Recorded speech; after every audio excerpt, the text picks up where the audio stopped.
Good morning, my name is Sanjulata, assistant professor government law college Pali. आज हम संपत्ति अंतरण अधिनियम 1882 की शुरुआत में इसका इंट्रोडक्शन पढ़ेंगे।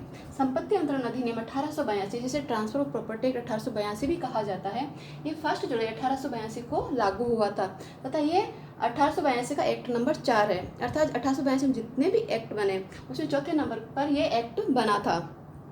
It is enacted on 17 Feb 1882। संपत्ति अंतरण अधिनियम लागू करने का क्या उद्देश्य था?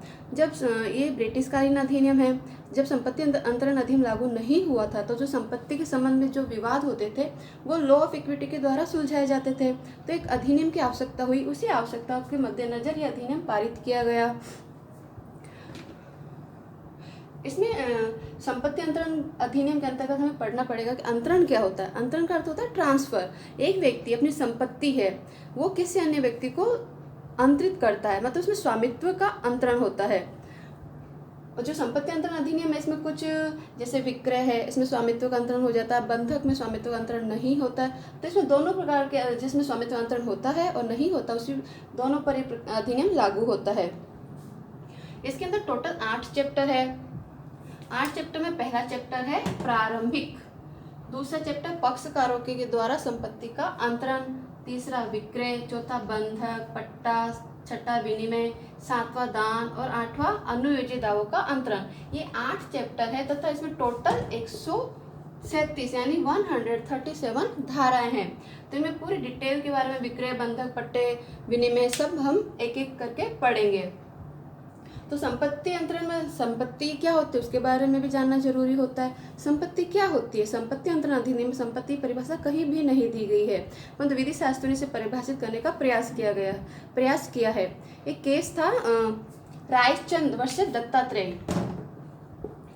रायचंद वर्सेस दत्तात्रेय, ये 1964 का केस है। इस केस में बताया गया है कि संपत्ति क्या होती है।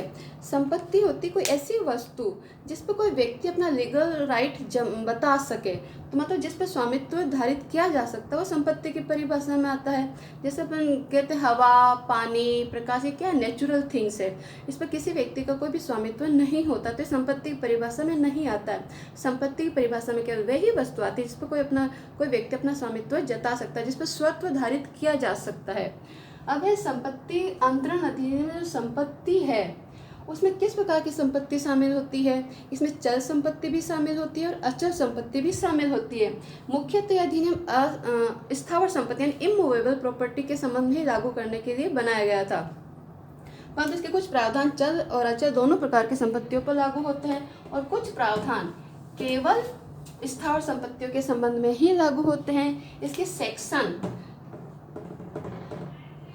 5 से लेकर 37 तथा 118 से 137 तक दोनों प्रकार की संपत्तियों पर लागू होते हैं। चल प्लस अचल यानी कि मूवेबल और इमूवेबल प्रॉपर्टी दोनों पर लागू होते हैं ये प्रावधान। और जो बाकी के सेक्शन है यानी कि सेक्शन 38 से लेके 117 तक केवल अचल संपत्ति यानी स्थावर संपत्ति यानी कि इमूवेबल प्रॉपर्टी पर ही लागू होते हैं और यह अधिनियम मुख्यतः स्थावर संपत्ति के संबंध में ही बनाया गया था। अब संपत्ति का अंतरण किस प्रकार से होता है जिस पर यह अधिनियम लागू होता है। संपत्ति का अंतरण मुख्यतः 2 प्रकार से किया जाता है। पहला है पक्षकारों के कार्यों के द्वारा। पक्षकारों के कार्य के द्वारा संपत्ति का अंतरण कैसे होता है? ये पक्षकारों के कार्य के द्वारा संपत्ति का अंतरण है वो केवल लिविंग ह्यूमन बींग्स में ही होता है। जीवित व्यक्ति, एक जीवित व्यक्ति अन्य व्यक्ति को या फिर अन्य व्यक्तियों को या फिर स्वयं को भी संपत्ति का अंतरण कर सकता है। तो यहाँ पर केवल जीवित व्यक्तियों के द्वारा जो संपत्ति का अंतरण होता है उसी पर संपत्ति अंतरण अधिनियम 1882 लागू होता है। कौन कौन से मोड है जिसके द्वारा पक्षकार संपत्ति का अंतरण कर सकते हैं? पहला है विक्रय के द्वारा, दूसरा बंधक, तीसरा पट्टा, चौथा विनिमय, पांचवा दान है, इनके द्वारा संपत्ति का अंतरण होता है। इसके अलावा अनुयोजित दावे भी है जिसका भी संपत्ति अंतरण अधिनियम के अंतर्गत अंतरण किया जा सकता है, जिसका पूरा डिटेल में चैप्टर 8 में दिया गया है। सबसे पहले है विक्रय। इन्हें थोड़ा सा डिटेल में थोड़ा सा पढ़ लेते शॉर्ट में। सेल यानी विक्रय क्या होता है? विक्रय के अंतर्गत एक व्यक्ति है, एक व्यक्ति जिसकी कोई संपत्ति है, चाहे वो चल है चाहे अचल है, उसको हमें परचेज करना, खरीदना। जैसे हम बाजार में जाते हैं तो हमें कोई सामान खरीदना होता है, तो हम उसके बदले में उसके रुपए देते हैं दुकान वाले को, यानी कि विक्रेता को हम रुपए देते हैं, उसके बदले में वो हमें संपत्ति देता है। यहाँ पे जो संपत्ति अंतरण अधिनियम है उसमें जो विक्रय है, जो सेल है, वो केवल स्थावर संपत्ति के संबंध में ही लागू होता है। स्थावर संपत्ति यानी जमीन है, कोई मकान है, प्लॉट है, उसके संबंध में ही संपत्ति अंतरण अधिनियम लागू होता है। यहाँ पे स्थावर संपत्ति खरीदने के बदले जो क्रेता होता है, जो खरीदने वाला होता है, उसको उसके धन के रूप में उसको कीमत अदा करनी पड़ती है। इसके संबंध में प्रावधान सेक्शन 54 से लेके 57 तक दिए गए हैं। दूसरा है बंधक। बंधक क्या होता है? मुख्यतः कई व्यक्ति होते हैं जिनको लोन की आवश्यकता होती है, जो अन्य व्यक्ति से उधार लेते हैं। उधार लेने के बदले उनको क्या करना पड़ता है? सिक्योरिटी के रूप में कुछ रखना पड़ता है। एक होता है गिरवी। गिरवी जो कॉन्ट्रैक्ट एक्ट के अंतर्गत दिया गया है, उसके अंतर्गत चल संपत्ति किसी अन्य व्यक्ति के पास में रख देते हैं सिक्योरिटी के रूप में, और वह हमें रुपए उधार दे देता है। जबकि संपत्ति अंतरण अधिनियम में जो बंधक है, उसके अंतर्गत स्थावर संपत्ति को किसी अन्य व्यक्ति के पास में सिक्योरिटी के रूप में रखा जाता है और वह उसके बदले में उसे धन उधार देता है। इसके संबंध में प्रावधान सेक्शन 58 से लेके 99 तक दिए गए हैं। फिर आता है पट्टा। पट्टा क्या होता है? पट्टे के अंतर्गत एक पट्टाकर्ता होता है जिसकी स्थावर संपत्ति है।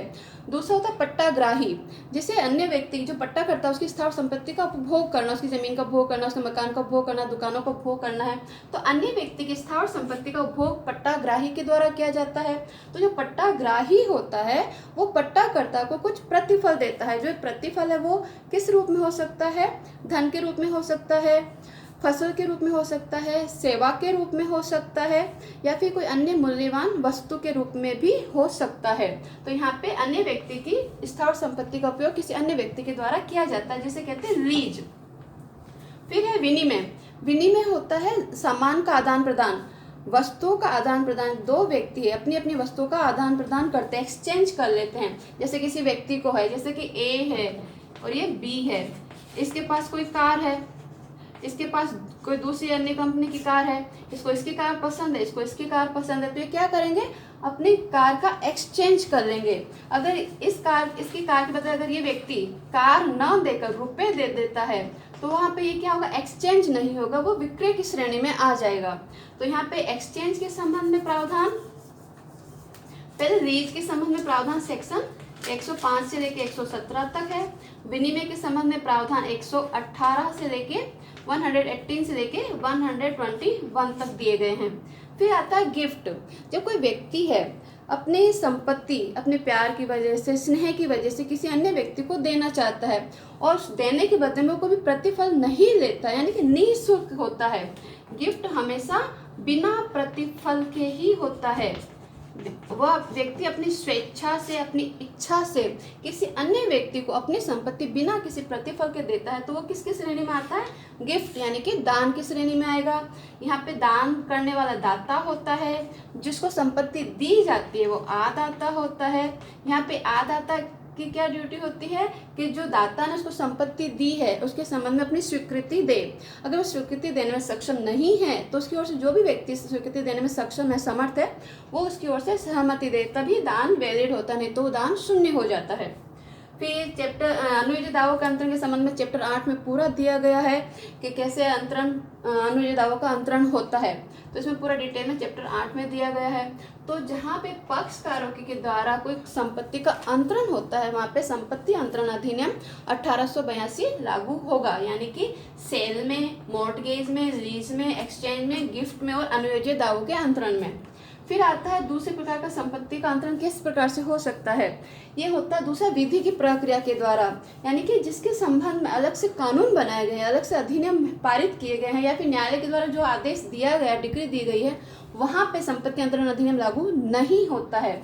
जैसे कि उत्तराधिकार है, उत्तराधिकार में कोई व्यक्ति है, उसकी मृत्यु हो गई है, उसने वसीयत नहीं की अपनी संपत्ति के बारे में, तो उसकी संपत्ति उसकी मृत्यु के बाद में किस प्रकार से उसके उत्तराधिकारियों में जाएगी, उसके संबंध में कानून बने गए हैं। उत्तराधिकार, भारतीय उत्तराधिकार अधिनियम, हिंदू उत्तराधिकार अधिनियम, मुस्लिम विधि में मुस्लिमों मुस्लिम्स के प्रति लागू होने वाले उत्तराधिकार के नियम दिए गए हैं। दूसरा है वसीयत, जहाँ पे व्यक्ति की मृत्यु हुई, उसे अपने मृत्यु के पहले ही ये वसीयत कर दी कि उसकी मृत्यु के बाद में संपत्ति कैसे आगे जाएगी, तो वहाँ पे वसीयत के संबंध में कानून अलग से बनाया गया है। राजगामित्व क्या होता है, जहाँ पे कोई व्यक्ति है, उसने अपनी मृत्यु के पहले कोई वसीयत नहीं की है, उसका कोई पीछे उत्तराधिकारी भी नहीं है, तो उसकी संपत्ति राज्य को चली जाती है, इसे राजगामित्व कहा जाता है। संपहरण यानी कि फॉरफीचर, जब कोई व्यक्ति है कोई अनलॉफुल कार्य करता है तो उसकी संपत्ति राज्य के द्वारा जब्त कर ली जाती है, इसे संपहरण कहा जाता है। कोई व्यक्ति दिवालिया हो गया है तो उसकी जो लोन वगैरह दिया गया है वो कैसे वो उसका भुगतान किया जाएगा, इसके संबंध में अलग से कानून है। न्यायालय की डिक्री या फिर आदेश है, जहाँ पर कि कोई पक्षकारों के बीच में संपत्ति संबंधी, जमीन संबंधी, मकान संबंधी कोई विवाद है, उसके संबंध में न्यायालय ने कोई डिक्री दे दी है, कोई आदेश पारित कर दिया है, तो वहाँ पर भी संपत्ति अंतरण अधिनियम लागू नहीं होता है। वहाँ पे इनके सबके अलग अलग कानून बनाए गए हैं, वो लागू होंगे केवल पक्षकारों के द्वारा। पक्षकार मतलब जीवित पक्षकारों के द्वारा जो भी अंतरण होता है उन पर संपत्ति अंतरण अधिनियम लागू होता है, अन्य पर लागू नहीं होता है।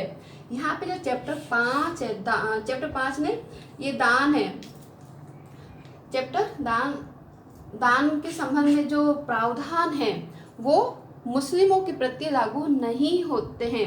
क्यों नहीं लागू होते हैं? क्योंकि जो मुस्लिम विधि बनाई गई है उसमें हिबा यानी कि दान, जो हिबा के प्रावधान है वो लागू होंगे, न कि संपत्ति अंतरण अधिनियम के अंतर्गत जो दान में प्रावधान दिए गए हैं वो लागू नहीं होते हैं। ये आज का इंट्रोडक्शन सेशन था, जिसमें संपत्ति क्या होती है, क्यों लागू किया गया, कब लागू किया गया और किस किस प्रकार से संपत्ति का अंतरण होता है, तब संपत्ति अंतरण अधिनियम लागू होता है, और कब संपत्ति अंतरण होता है जब ये अधिनियम लागू नहीं होता है। अब आगे के वीडियो में अचल संपत्ति के बारे में पढ़ेंगे। Thank you.